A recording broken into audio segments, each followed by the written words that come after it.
अस्सलाम वालेकुम व्यूअर्स, कैसे हैं सब। उम्मीद करता हूँ सब खैरियत से होंगे। आज हम बात करेंगे निकाह या जाहिलियत पर। एक ख़ास तबका ऐसा भी है जो आज के दौर में भी उसी जाहिलियत में जी रहा है जिससे इस्लाम ने हमें सदियों पहले निकाला था। इनका ख्याल है कि घर में बीवी सिर्फ़ और सिर्फ बच्चे पैदा करने के लिए लानी है, ना उसके कोई हकूक़ हैं, ना उसकी ज़रूरियत हैं और ना ही उसकी इज़्ज़त है।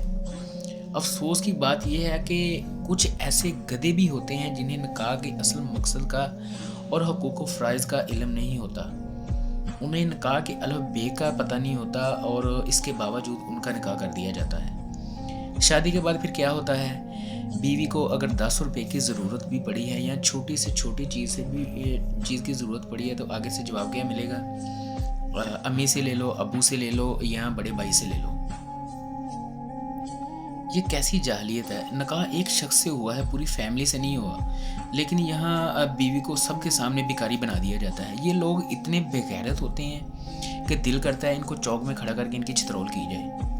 लेकिन फिर ख्याल आता है कि जाहल को मारने से जहालत ख़त्म नहीं होती। इस पर एक बहुत अहम बात है कि अगर आप निकाह के हुकूक व फ़राइज़ पूरे नहीं कर सकते, अगर हर फैसला या हर बात अम्मी, अब्बू और भाइयों से ही पूछ के करनी है, तो इससे बेहतर है कि तुम निकाह ना करो। कहाँ लिखे हैं ये असूल, कहाँ ये कवानीन, क़वाइद व ज़वाबित लिखे हैं? दिखाएं मुझे लाके ज़िंदगी के बारे में जो इन्होंने मुसल्लत किए हुए हैं मासूम लोगों के ऊपर। ये मासूम बच्चियों से उनके जीने का हक छीन लेते हैं। इतने ये बेगैरत लोग हैं। ससुराल वाले बच्चियों को बच्चे पैदा करने वाली मशीन समझ लेते हैं। और इनमें सबसे दर्दनाक बात यह है कि इनको कोई पूछने वाला नहीं है।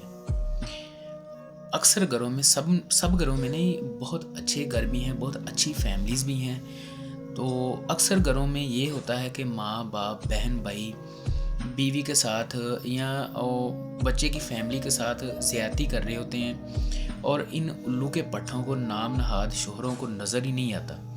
इनका कहीं नामो निशान नज़र नहीं आता कि ये अपने हक़ के लिए तो नहीं, अपनी बीवी या अपने बच्चों या अपनी फैमिली के हक़ के लिए आवाज़ उठा सके। वही औरत जो सब जुल्मों का सामना करती है जवानी में और पूरी ज़िंदगी अपनी मज़लूमियत के रोने रोती है, तो वक़्त आने पर वो इस निज़ाम को या इन हालात को ठीक करने की बजाय इनमें मज़ीद सख्ती और नफ़रत शामिल कर देती है और यूं जुल्म ख़त्म होने की बजाय एक नस्ल से दूसरी नस्ल में मुंतकिल हो जाता है। मसला औरत नहीं, मसला मर्द की बेहिसी और जहालत है। निकाह ज़िम्मेदारी है, एहसान नहीं। और जो मर्द औरत को इज़्ज़त नहीं दे सकता वो मर्द नहीं, सिर्फ एक बोझ है जो ख़ानदान ने पाल रखा है। अगर तुम में हिम्मत है और सलाहियत है तो सबसे पहले अपनी सोच ठीक करो, उसके बाद निकाह करो। वरना किसी को भी किसी की बेटी या किसी की बहन की ज़िंदगी तबाह करने का कोई हक़ नहीं। इसी पर हम बात का इख्तिताम करते हैं।